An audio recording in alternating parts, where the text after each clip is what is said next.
Assalamualaikum warahmatullahi wabarakatuh. Selamat datang di seri kuliah Struktur Aljabar. Materi pada video ini diambil dari buku Contemporary Abstract Algebra karangan Joseph Gallian. Di video kali ini kita akan membahas tentang teorema 15.2. Misalkan V adalah homomorfisme dari ring R ke S, maka kernel V yaitu himpunan yang anggotanya adalah R, anggota ring R, dengan syarat VR sama dengan 0, itu adalah ideal di R. Oke, sekarang kita akan lihat buktinya. Jadi kita mau membuktikan kernel V itu adalah ideal di R. Ambil 0 di R, atau identitas terhadap penyembelahan di R, maka V0 itu sama dengan 0. Ini sudah kita ketahui ya, dari teorema sebelumnya. Nah, karena V0 sama dengan 0, berarti 0 ini anggota kernel V, sesuai dengan definisi kernel yang ini.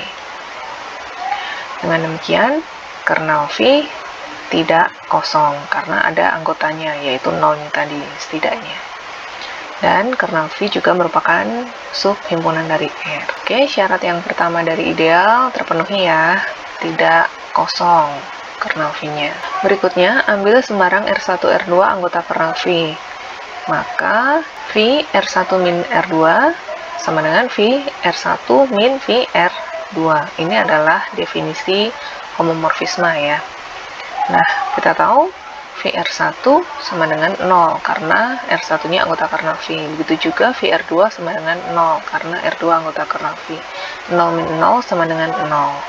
Nah, berarti R1 min R2 anggota kernel V, karena V R1 min R2 adalah 0.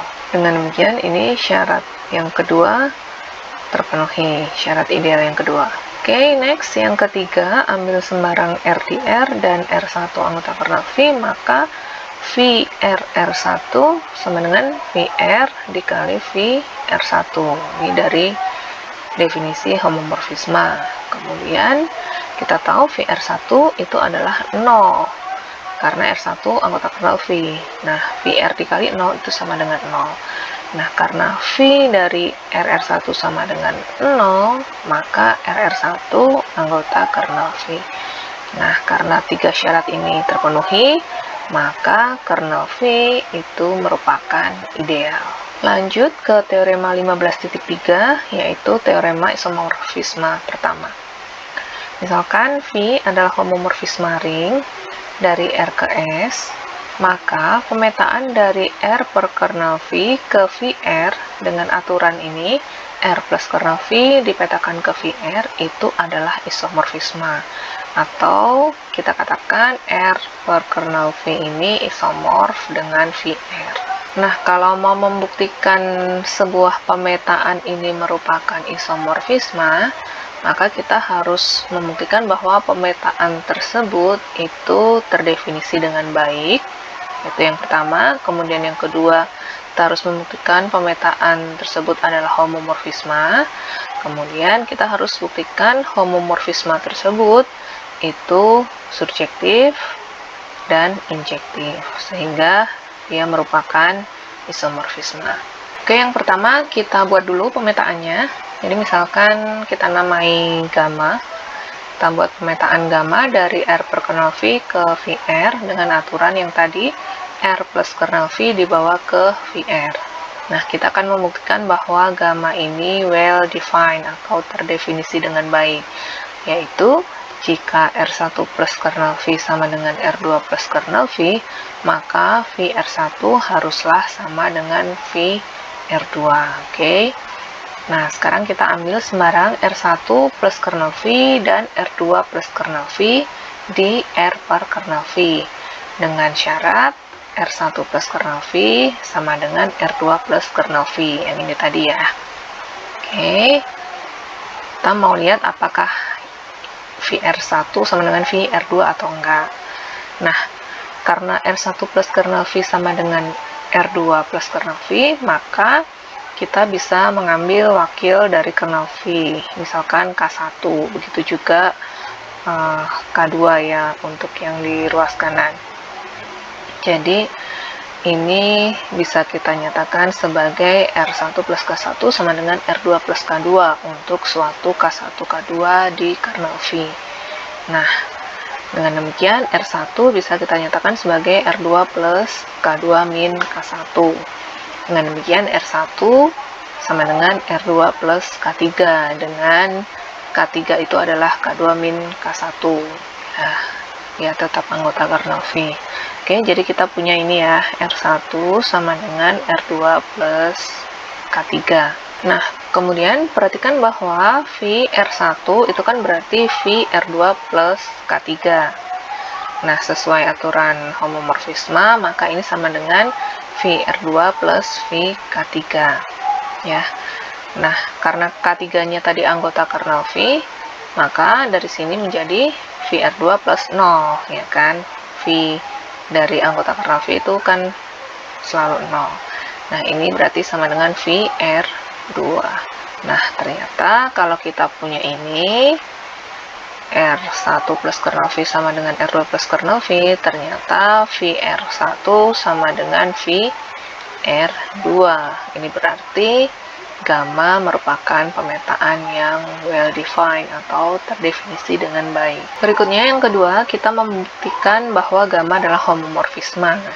Berarti kita harus ambil sembarang R1 plus kernel V dan R2 plus kernel V, maka gamma dari R1 plus kernel V ditambah R2 plus kernel V itu sama dengan gamma dari R1 plus R2 plus kernel V. Ini penjumlahan di kernel V ya, jadi begini. Nah, kemudian kalau tadi gamma dari R1 plus kernel V itu sama dengan V dari R1, maka gamma dari R1 plus R2 plus kernel V itu menjadi V dari R1 plus R2. Nah, sesuai aturan homomorfisme ini bisa dinyatakan sebagai VR1 plus VR2. Nah, VR1 plus VR2 berarti sama dengan gamma dari R1 plus kernel V ditambah gamma dari R2 plus kernel V. Nah, ternyata gamma dari R1 plus kernel V plus R2 plus kernel V itu sama dengan gamma R1 plus kernel V ditambah gamma R2 plus kernel V. Maka ini memenuhi satu syarat homomorfisme. Begitu juga yang kedua, gamma dari R1 plus kernel V dikali R2 plus kernel V itu sama dengan gamma dari R1 R2 plus kernel V. Ini definisi perkalian ya. Nah, kemudian dari sini ini berarti sama dengan V dari R1 R2. Kemudian karena V adalah homomorfisme, maka ini menjadi VR1 dikali VR2, maka berikutnya balik lagi ke sini menjadi gamma R1 plus kernel V dikali gamma R2 plus kernel V. Jadi karena gamma dari R1 plus kernel V dikali R2 plus kernel V sama dengan gamma dari R1 plus kernel V dikali gamma dari R2 plus kernel V, maka ini memenuhi syarat homomorfisme yang kedua. Dengan demikian, gamma adalah homomorfisme.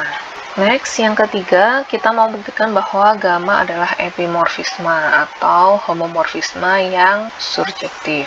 Nah, karena VR itu adalah hasil pemetaan R oleh V, ya, maka ini artinya untuk setiap X anggota VR itu terdapat R anggota R, sedemikian hingga X itu sama dengan VR, ya kan?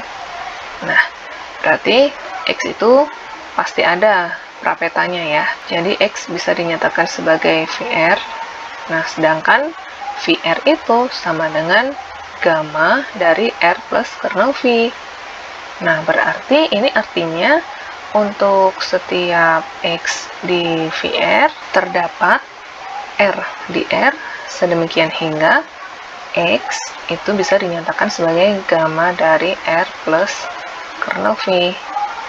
Nah, berarti gamma ini surjektif. Jadi gamma adalah epimorfisme. Terakhir yang keempat akan dibuktikan bahwa gamma adalah monomorfisme atau homomorfisme yang injektif. Oke, jadi kita ambil sembarang R1 plus kernel V anggota kernel gamma, maka gamma dari R1 plus kernel V itu sama dengan 0 ya, karena dia anggota kernel gamma, ini R1 plus kernel V. Nah, padahal gamma dari R1 plus kernel V itu kan sama dengan V dari R1. Nah, berarti V R1 itu juga sama dengan 0. Nah, karena V R1 sama dengan 0, berarti R1 itu anggota kernel V. Kalau R1 itu anggota kernel V, berarti R1 plus kernel V itu sama dengan kernel V, ya kan? Nah, berarti ini juga sama dengan 0 plus kernel V. Atau dengan kata lain, R1 plus kernel V itu merupakan identitas dari ring R per kernel V. Nah, berdasarkan teorema 15.1 yang nomor 7, kalau kita punya sebuah homomorfisme yang surjektif, kemudian kernel dari homomorfisme tersebut anggotanya adalah elemen identitas, maka homomorfisme tersebut merupakan homomorfisme yang injektif, atau dengan kata lain dia merupakan isomorfisme. Nah, jadi terbukti ya, kan tadi kita punya gamma sudah kita buktikan bahwa dia surjektif, yang nomor 3 tadi. Terus sekarang ternyata kernel dari gamma itu adalah identitas, jadi gamma ini merupakan isomorfisme. Berikutnya kita ke teorema 15.4. Kalau tadi kernel adalah ideal, maka di teorema ini mengatakan bahwa ideal itu juga merupakan kernel. Ini misalkan kita punya sebuah ring R dan A ideal di R, kemudian kita punya pemetaan V dari R ke R per A dengan aturan R dipetakan ke R plus A merupakan homomorfisme ring, maka A itu adalah kernel dari V. Nah, ini adalah buktinya. Perhatikan bahwa kernel V itu sesuai definisi adalah himpunan yang anggotanya adalah R di ring R dengan syarat VR dibawa ke elemen identitas. Dalam hal ini identitasnya adalah identitas di R per A. Nah, berarti ini sama dengan R, anggota R dengan syarat VR sama dengan 0 plus A, ya kan? Ini adalah identitas di R per A.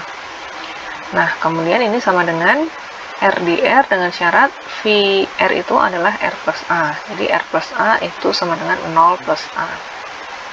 Kemudian ini sama dengan R di R dengan syarat R plus A sama dengan A, karena 0 plus A itu sama dengan A. Nah, karena R plus A sama dengan A, itu berarti R-nya itu anggota A, ya. Jadi ini sama dengan R anggota A, atau ini sama dengan A itu sendiri kan berarti. Nah, dengan demikian A itu adalah kernel dari V.